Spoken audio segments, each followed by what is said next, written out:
आज सुशीला बहिनीले यो संसार छोडेर जानुभएको पनि तपाईँलाई 9-10 दिनै भइसक्यो होइन।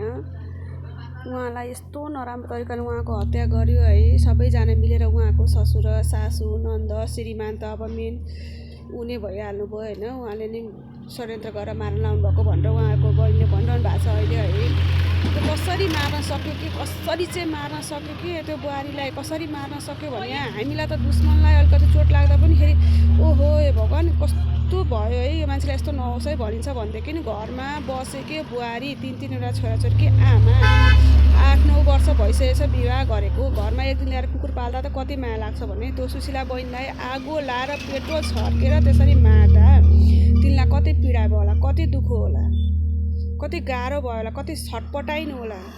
त्यो 3टा छोराछोरीलाई कति सम्झिनु होला तिनले। त्यो बहिनीले त्यो सासू ती पनि त आमा नै थिइन् त होइन त। ती पनि आमा छोरीको पनि आमा थिइन् नि। त्यही तिनको छोरीलाई पनि कसैले त्यसरी जलाएर आफ्नो आँखा अगाडि मार्दाखेरि कस्तो पीडा हुन्थ्यो। त्यही होइन त्यो बुहारीलाई पनि, त्यो बुहारीको आमालाई पनि त्यही होइन। कसरी मार्न सकेको त्यसरी। एउटा पशुलाई त मार्नुभन्दा अगाडि 10 चोटि सोचिन्छ भनेदेखि त्यो त बाफ्रे छोरी मान्छे हो, बुहारी हो, घरको यत्रो वर्षसँगै बसेको मान्छे हो, कसरी मार्न सक्यो के।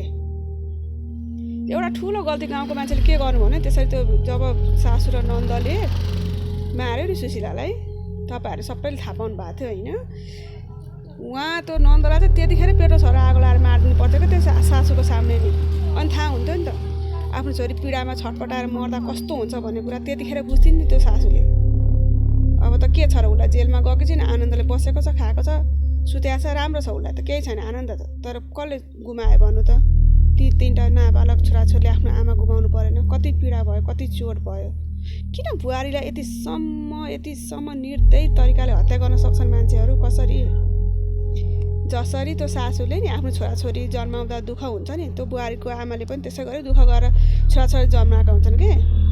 उसले त्यति सजिलो 9 महिना गर्भमै नराखिकन त्यतिकै कुनै रुखबाट टिपेर ल्याएर छोरी कन्यादान दिएर पठाएको हुँदैन। छोरीलाई कन्यादान दिनुभन्दा अगाडि नि त्यो आमा कति रुन्छन्। किन रुन्छन् भन्नु त। मेरो छोरी कस्तो घरमा पढ्छ, कहाँ पढ्छ, कसरी पढ्छ भनेर कति मान्छेलाई कति दुःख हुन्छ छोरी बिहे गरेर अन्य दिँदाखेरि। अचम्म लाग्छ कि हाम्रो समाजलाई देख्दा अचम्म लाग्छ। आफ्नो छोरीको सबैलाई माया हुने त बुहारीको माया हुँदैन। बुहारी को हो त, मान्छे होइन पशु हो बुहारी। त्यसरी जलाएर मार्नुभन्दा अगाडि एकचोटि सोचिएन भोलि आफ्नो छोरीलाई त्यस्तो पर्दा के हुन्छ भनेर सोचिएन। आज एउटालाई पर भोलि अर्कोलाई नपर्ला भन्न सकिँदैन। यस्तो घटना त दिन प्रतिदिन बढ्दै गइरहेछ क्या। यस्तो बढ्दैछ। म पनि सिन्धुलीमै बस्छु होइन। मैले त्यो बहिनीलाई चिनेको पनि थियो। उहाँ कहिलेकाहीँ मेरो पसलमा आउनु पनि हुन्थ्यो होइन। राम्रै खालको मान्छे हुनुहुन्थ्यो सुशीला बहिनी, राम्रोसँग चिनजान भएकै मान्छे थियो। म त उहाँ त्यो घटना घट्दा म यहाँ पनि थिइनँ, म बाहिरै थिएँ होइन। मैले पछिबाट त मैले थाहा पाएँ है यस्तो भएर सिन्धुलीमा भनेर। कस्तो त्यो सासू कस्तो के, त्यो ससुरा कस्तो, त्यो नन्द कस्तो, आफू घर गर्न नसकेर आएर माइतीमा आएर त्यस्तो गर्न सक्ने हिम्मत कस्तो भएको त्यो मान्छेलाई। त्यो छोरी मान्छे होइन त्यो नन्द पनि अचम्म लाएर आउँछ क्या। त्यो सासू कस्ती आफ्नो छोरी अर्काको छोरी चाहिँ के हो त्यो त्यसरी मार्ने। राम कसरी सोच्न सकेको नि भगवान्। यस्तो निर्दयी मान्छे त मैले यो संसारमा देखेको थिइनँ। सुनेको थियो यस्तो हुन्छ अरे भनेर, तर आफ्नै ठाउँमा बसेको ठाउँमा जुन घटना घट्यो नि साह्रै नराम्रो घटना घट्यो क्या।